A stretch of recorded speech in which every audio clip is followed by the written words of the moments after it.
I'm Divankar from the National Council of Professionals back in Colombo, Sri Lanka, and today here in Sydney. I have with me Dr. Sanjaya Dissanayaka, and we'll give you a brief background as to Dr. Dissanayaka. He's the Senior Research Academic, University of Sydney, and Senior Biostatistician, NSW Ministry of Health, and Presidential Award winner for research in 2018. Am I right, Dr. Sanjay? Yes, Divankar, that's correct. Good morning, and thanks a lot for having me in this program. You're welcome. We thought it'll be raining, but it's much better now, the weather.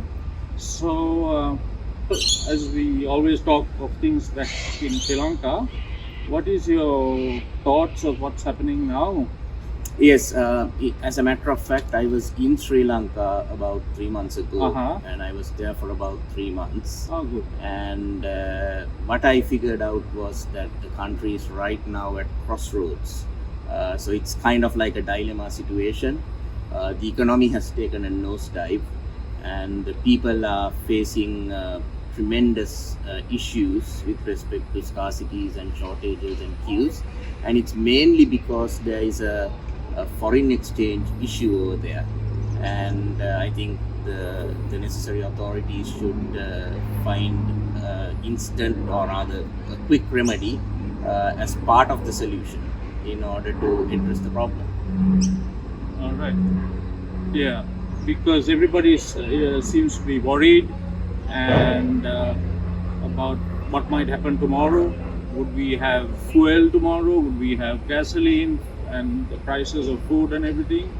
So in the short term and long term, what kind of solutions do you think Sri Lanka could come up with and get out of it? Yes, that's actually a very good question. I think the solution should be implemented in stages. So there should be a short-term solution, a medium-term solution, and a long-term solution. So short-term, I think what Sri Lanka should do right now is we need to get instant foreign exchange into the country. So in order to do that, we'll have to go for a knowledge-based economy, digital economy.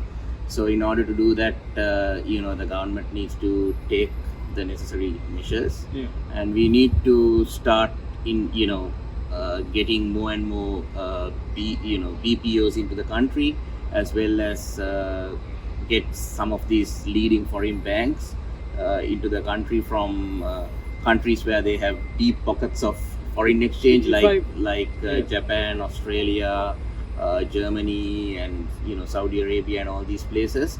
And also I'm still talking about the short-term solution.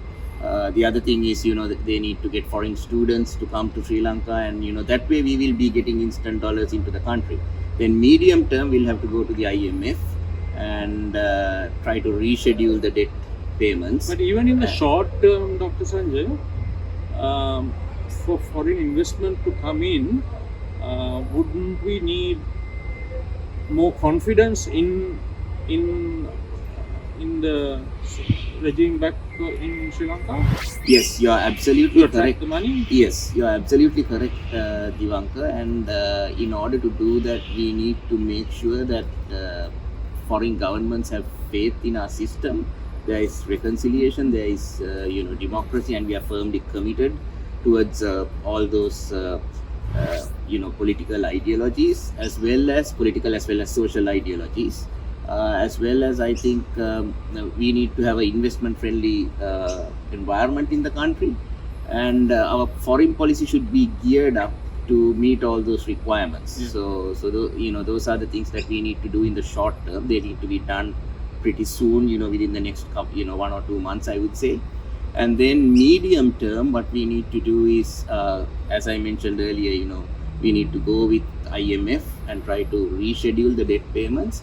And then long term, we need to cut down on corruption and wastage and all that, and try to pay off the debt as soon as possible. So if we get out of this debt trap, I think we will be in a fairly good position to take off from there. This is I'm talking from the economic perspective. So, do you intend to come visit Sri Lanka at regular intervals? Yes, as a matter of fact, in the past I used to come and visit Sri Lanka maybe 2 or 3 times a year. Okay. But The due COVID situation, to the yeah. pandemic, I couldn't come for a long time. And then last year I was there for about 3 months. Yeah. But once it settles down, I should be there like 2 or 3 times every year. And what's the political scenario back home to set this right? Yes, in fact, when this current regime was elected, people had a lot of optimism. In fact, even not just the people who voted for the government, but even the people who voted against.